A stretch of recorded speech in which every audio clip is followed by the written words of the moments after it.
Hello everyone, welcome back to my Journalism of the Heart news channel. The story for today is Angie Kent is Yahoo Lifestyle's MAFS 2022 columnist. Angie won't hold back on her spicy opinions and insider insights into everything on the controversial reality show. We planned our last 2 months around this very moment. The reunion dinner party for MAFS 2022 was delivered to us on a dirty platter on Sunday, and then the final finale on the Monday. Seriously, this show was like the gift that kept on giving. Just when I was counting my lucky stars thinking Sunday was it, the MAFS producers were stroking their large egos and rolling in the success of the ratings like, psyche yeah, still got Monday to sit through too. Unfortunately, but also low-key fortunately because I can't help it and I do love a cheeky spoiler, there have been so many spoilers leading up to this reunion, but I must still buckle up and going to pretend to be shocked by the ghastly behavior that continues to unravel until the very last breath taken on this season. I have to say that I have never dedicated this much time to this show before, and I don't think I have it in me to do it again. Hey. It's consuming, the toxicity, the time, the devotion, the rumor mills, the fact that it is as clear as day that some of us women are still allowing men to do the bare minimum in relationships and giving platforms to full-blown NARCS, and then watching women just absolutely tear down other women. It just feeds my anger bodies to the brim. I am too sensitive for this shit. I saw, I semi-conquered, so I am going to give it one last shot and then I am going to do a deep cleanse and maybe hide anyone that continue to talk about any of these people. Not that I don't like them, some of them I eat right up, but merely because I can't see or hear about this season anymore. It's too addictive and not in a good way.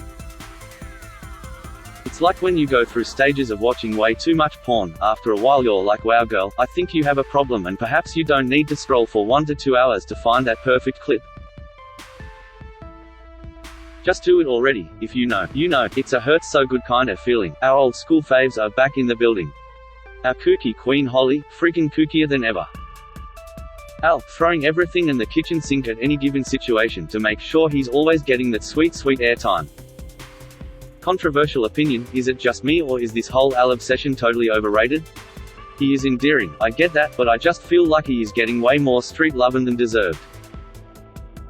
If I knew all I had to do was pretend I wanted to get married and do shooies, the worm, burp in people's faces and things of that nature, for people to become obsessed with me, I mean I probably still wouldn't do any of those things, maybe the worm, I'd give that a go. It's good to know for future contestants I guess. Take note future MAFS victims. Also, another potential controversial opinion coming up, why is Dion everyone's favorite? I also get confused by this. I get he got poorly treated by Carolina, and he was kind of like the underdog with a broken heart, but she straight up told him that she wasn't interested and he almost pretended every time to not hear her straight up say that she wasn't interested. And accepted her to love him anyway and almost couldn't let it go? And not to mention he really did the absolute most to make her feel rubbish about not picking up what he was putting down. Not all women have to like you, even if they are your fake wife for a few weeks, actually, especially if they are your fake wife for a few weeks. I think she could have left him for sure, and not did the whole affair thing, but hey, it's reality TV and that's just not the way it works. That is how some of them get that their airtime. Plus, let's not even pretend Dion didn't love every extra minute of making those very lengthy speeches he got to do at least 8 times. I guess everyone got what they wanted out of that situation, airtime. It was a bit of a sad one when Jack walked in by himself, but again, I get best friend vibes from Dom and Jack and there is nothing wrong with that. The fact that Olivia, Sam and Tamara are making out that it was a haha sucked in see I told you so moment that Dom and Jack are no longer together was dire to watch. Sam coming in with the whole, oh is it because Dom is so dramatic and that's why it didn't work? Jack stands there like a legend and shut that shit right down, as per, which brings me to old mate Brent. He is tamping, fummin', ragging about Tamara. I mean, to be honest, I thought the whole Tamara and Mitch scandal was so boring and unnecessary to be worked up over. Was it cheating? Again, it was so clear Tamara and Brent were done. Who cares if she wanted to hang out with Mitch? If he was with Ella still then I would get why Ella would be upset 100%. But why was it Brent's storyline? Perhaps I am missing something? It's like in the Batchy Nation world, right? They all date each other. When one of them doesn't work out with the other, they try the next. I wasn't going to go kick off when the fellas I didn't end up with went on Bachelor in Paradise and dated girls I knew from the Batchy world? Everyone dates everyone in the reality TV world. It's almost like it's part of the contract, and plus, you bond through trauma, double plus. If anything, Tamara and Mitch deserve each other. They can gaslight one another all while picking on people who wait tables at restaurants they go to on their real-world dates now. I think Brent came off well overall in the edit, and he should know, for anything to do with post-show drama and press, that less is more, and it pays to be the bigger person. You either die a hero, or live long enough to see yourself become the villain in these situations, and something funny tells me that he may not be as Mr. Nice guy as he seems. I saw a couple of cheeky Insta posts that quickly got taken down after they received some backlash, aka the hard truth, of him at Dominica's viewing party she held for the reunion, and let's just say they were white-telling. But hey, I hope I am wrong. I have been many times before, Mitch and Ella. I can't believe Ella took Mitch back after he could not commit to her at the final vows. Such disappointing news. I've heard all the rumors that they aren't together anymore, and thank FCK for that. I just don't get the appeal of him, tbh. He gives me second-hand anxiety, and I feel like all they have in common is that they love to bang and joke about banging, which is all very nice when you're in your 20s, but then you're going to grow up and real responsibilities are going to come in, and he can't just stick it in every time shit gets hard and not kiss you on the lips. Remember when he said he doesn't like kissing? That was so weird to me. That was red flag number 1 out of the 400 he was flapping around throughout the entire season that Ella just kept dodging like a pro. The biggest shock of all was Cody dumping Selena right after the dinner party. He had one more night to get through with the reunion couch session, and then he could have broke it off with her.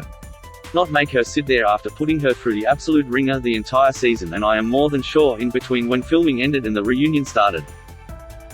My question is why? It was so obvious that he was not interested in her the entire season.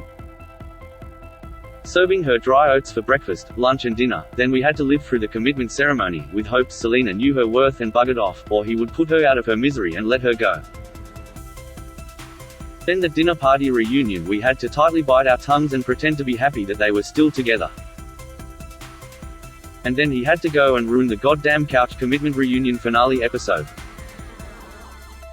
Was it all for some extra airtime? Was it the right timing? Did he have that little respect for her that he could have saved her the embarrassment and not done it on national television? So many questions. I guess we will find out when they all break contract and do their interviews. And best believe I will be tuning in, even though I said I didn't ever want to hear any more about it. I must say, as much as this show is a guilty pleasure, it is extremely detrimental to one's mental health to watch, so I cannot even imagine being a part of it. That would really *CK you up, but you know what, I am going to try not to invest too much of my precious kind heart into the people who actually go out of their way to sign up for this icky show. They know the drill. Just watch any of the last 4 seasons to know that you've got about a 1 in a million shot of finding your future husband and or wife, and if you think you are going to go on and get a solid edit, you probs won't. Hey, so save yourself and just get on the old Tinder, Hinge etc. etc. There's plenty of crazies on there to date without all of Australia getting in your business. But if you do want most of Australia to know all of your business, go nuts. We'll see ya next year on MAFS 2023. But don't come crying to us about it, because you have been warned, time and time again. One last thing, leave them all alone now. I think and all of us have had enough of this comedy of errors, and if you don't like someone from the show or you don't care for them, don't look, don't invest, don't follow, just let them live their out of MAFS lives. They have given us what we wanted, a perfect storm and extra anxiety, so let them enjoy their blue ticks and be on their merry way. Never miss a thing. Sign up to Yahoo Lifestyle's daily newsletter, or if you have a story idea, email us at lifestyle. That is all for today news. Please make sure to leave your comment and subscribe the channel below for more news update.